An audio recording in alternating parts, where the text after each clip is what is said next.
Awesome, guys. Welcome to part 5 of these videos. We are just now focusing on the last 5 scriptures of the Book of Mormon with the doctrinal masteries. So here we go. Again, be creative, have some fun with this. Let's just do a quick review of these last ones as you're looking at them right now. Hopefully you are remembering the images and the action that each image has, and of course their location inside this church building. So here we go. Let's move on to the last 5. I want you to imagine now you just come across the podium now. You're on the other side over there where the piano and the organ are. And you can imagine going like down the stairs, right? You're going down the stairs and you're actually going into a baptismal font. I get that the baptismal font's on the other side of the building. We could have done something, but for the sake of what we're doing, it just the flow of this journey, I think it'll just work. And so if you can just imagine that is now the new baptismal font. You're going into the font. And they're putting it there maybe just so everybody can see that better. So we've got our 3 Nephites now are going to go into that font. And if you can just remember this number 27. Now, there's different ways you can do this. I'm going to tell you the way I have memorized 27 right here. If you have a better way, I would love to hear it. But this is what I have. If you can imagine the 2 kind of as a kneeling, almost like a kneeling person, right? And I imagine that person, the one that's being baptized, the 2. And the 7, right? I almost see the arm up there, almost as if he's going to be the baptizer. He's going to baptize the 2. So I see the 2 and the 7 in the baptismal font going to actually baptize. So this one, of course, is about baptism. So 3 Nephi 27, be baptized to enter heaven is the rhyme. Now after that baptism, you are actually going to go straight back through the sacrament room, and you're going to go into the gym. And in the beginning of that gym, you're going to see this big stand, almost like a court, somebody in session, the order in the court kind of a thing. And you're going to see a judge there. And you're also going to see that he has an Easter basket with 12 eggs. They're all colored eggs. So whenever you see these eggs, what holiday does that remind you of? Hopefully that reminds you of not Christmas, but Easter.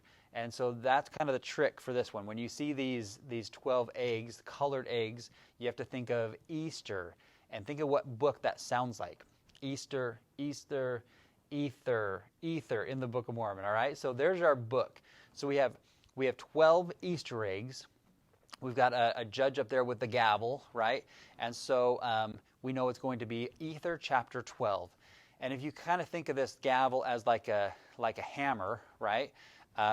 Then kind of works with our rhyme here and talks about trials. So Ether chapter 12, we have the 12 eggs.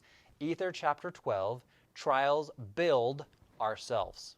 So those trials are actually building us. They're making us who we really can become. Now, Ether chapter 12 actually has a double whammy. There are 2 doctrinal masteries found in chapter 12. So if you can imagine maybe this judge like turning around on the other side, he's this motion helping us understand that there are 2 different scriptures here. And if you can imagine this judge, he actually takes off his jacket here, and you notice he's kind of, there's something weird, right? He has one side he's really weak, and on the other side he is buff, like on the same body, weak and then strong, right? So this will help us, and he's got the eggs still in front of us to help us remember that it's still Ether, right? So Ether chapter 12, and our rhyme is this: weak to strong, can you tell? In other words, our weaknesses can become our strengths if we allow them, or if we choose to build upon those in our lives. All right, so you continue to go through the gym, and in the very center of the gym, you'll notice that there are actually 7 statues of the angel Moroni, just kind of placed there. And around the statue, people are actually doing service projects. They're giving charity to people in need. And so 7 Moroni. So that's going to help us remember that we're talking about the Book of Moroni. So Moroni chapter 7, there are 7 placed there, statues placed there. So 7 statues of Moroni. And then people are doing service or charity, right? So our rhyme is this. Moroni chapter 7, charity comes from heaven. All right, you've made it to the last one. This is number 25 of the Doctrinal Mastery Scriptures from the Book of Mormon. So here it is. I'm just going to share a picture with you, and I want you to imagine that you finally make it to the stage in the back of the gym.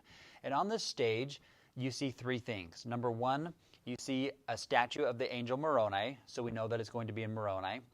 You also see a giant Book of Mormon, and then you see somebody praying like this.